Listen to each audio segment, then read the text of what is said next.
सीख जो जीवन बदल दे। एक राजा था जिसका नाम रामधन था। उनके जीवन में सभी सुख थे। राज्य का कामकाज भी ऐसो आराम से चल रहे थे। राजा के नैतिक गुणों के कारण प्रजा भी बहुत प्रसन्न थी और जिस राज्य में प्रजा खुश रहती है वहां की आर्थिक व्यवस्था भी दुरुस्त होती है। इस प्रकार हर क्षेत्र में राज्य का प्रवाह अच्छा था। इतने सुखों के बाद भी राजा दुखी था क्योंकि उसकी कोई संतान नहीं थी। यह गम राजा को अंदर ही अंदर सताता रहता था। प्रजा को भी इस बात का बहुत दुख था। वर्षों के बाद राजा की यह मुराद पूरी हुई और उसे एक पुत्र की प्राप्ति हुई। पूरे नगर में कई दिनों तक जश्न मना। नागरिकों को राजमहल में दावत दी गई। राजा की इस खुशी में प्रजा भी झूम रही थी। समय बीतता जा रहा था। राजकुमार का नाम नंदन सिंह रखा गया। पूजा पाठ एवं इंतजार के बाद राजा को संतान प्राप्त हुई थी, इसलिए उसे बड़े लाड़ प्यार से रखा जाता था। लेकिन अति किसी बात की अच्छी नहीं होती। अधिक लाड़ ने नंदन सिंह को बहुत बिगाड़ दिया था। बचपन में तो नंदन की सभी बातें दिल को लुभाती थी, पर बड़े होते होते यही बातें बदतमीजी लगने लगती है। नंदन बहुत ज्यादा जिद्दी हो गया था। उसके मन में अहंकार आ गया था। वो चाहता था कि प्रजा सदैव उसकी जय जयकार करे, उसकी प्रशंसा करे। उसकी बात ना सुनने पर वो कोलाहल मचा देता था। बेचारे सैनिकों को तो वो पैर की जूती ही समझता था। आए दिन उसका प्रकोप राजा पर उतरने लगा था। वो खुद को भगवान के समान पूजता देखना चाहता था। आयु तो बहुत कम थी, लेकिन अहम कई गुना बढ़ चुका था। नंदन के इस व्यवहार से सभी बहुत दुखी थे। प्रजा आए दिन दरबार में नंदन की शिकायत लेकर आती थी, जिसके कारण राजा का सिर लज्जा से झुक जाता था। यह एक गंभीर विषय बन चुका था। एक दिन राजा ने सभी खास दरबारियों एवं मंत्रियों की सभा बुलवाई और उनसे अपने दिल की बात कही कि वे राजकुमार के इस व्यवहार से अत्यंत दुखी हैं। राजकुमार इस राज्य का भविष्य हैं। अगर उनका व्यवहार यही रहा तो राज्य की खुशहाली चंद दिनों में ही रह जाती रहेगी। दरबारी राजा को सद्भावना देते हैं और कहते हैं कि आप हिम्मत रखें, वरना प्रजा निसहाय हो जाएगी। मंत्री ने सुझाव दिया कि राजकुमार को एक उचित मार्गदर्शन एवं सामान्य जीवन की अनुभव की जरूरत है। आप उन्हें गुरु राधा गुप्त के आश्रम भेज दीजिए। सुना है वहां से जानवर भी इंसान बनकर निकलता है।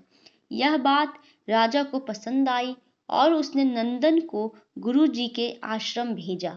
अगले दिन राजा अपने पुत्र के साथ गुरुजी के आश्रम पहुंचे।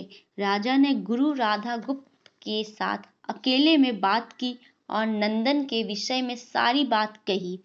गुरुजी ने राजा को आश्वासन दिया कि वे जब अपने पुत्र से मिलेंगे तब उन्हें गर्व महसूस होगा। गुरुजी के ऐसे शब्द सुनकर राजा को शांति महसूस हुई और वे सहर्ष अपने पुत्र को आश्रम में छोड़कर राजमहल लौट गए। अगले दिन सुबह गुरु के खास चेले द्वारा नंदन को भिक्षा मांगकर खाने को कहा गया, जिसे सुनकर नंदन ने साफ इनकार कर दिया। चेले ने उसे कह दिया कि अगर पेट भरना है तो भिक्षा मांगनी होगी और भिक्षा का समय शाम तक ही है, अन्यथा भूखा ही रहना पड़ेगा।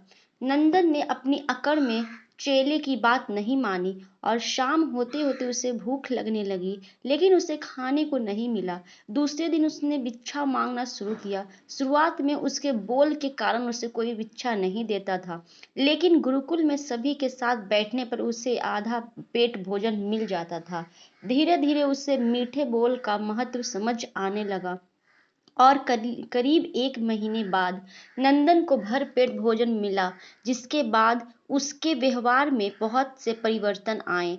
इसी तरह गुरुकुल के सभी नियमों ने राजकुमार में बहुत से परिवर्तन किए, जिसे राधागुप्त जी भी समझ रहे थे। एक दिन राधागुप्त जी ने नंदन को अपने साथ सुबह सवेरे सैर पर चलने कहा। दोनों सैर पर निकल गए। रास्ते भर बहुत बातें की। गुरुजी ने नंदन से कहा कि तुम बहुत बुद्धिमान हो और तुम में बहुत अधिक ऊर्जा है, जिसका तुम्हें सही दिशा में उपयोग करना आना चाहिए। दोनों चलते चलते एक सुंदर बाग में पहुंच गए, जहां बहुत सुंदर सुंदर फूल थे, जिनसे बाग महक रहा था।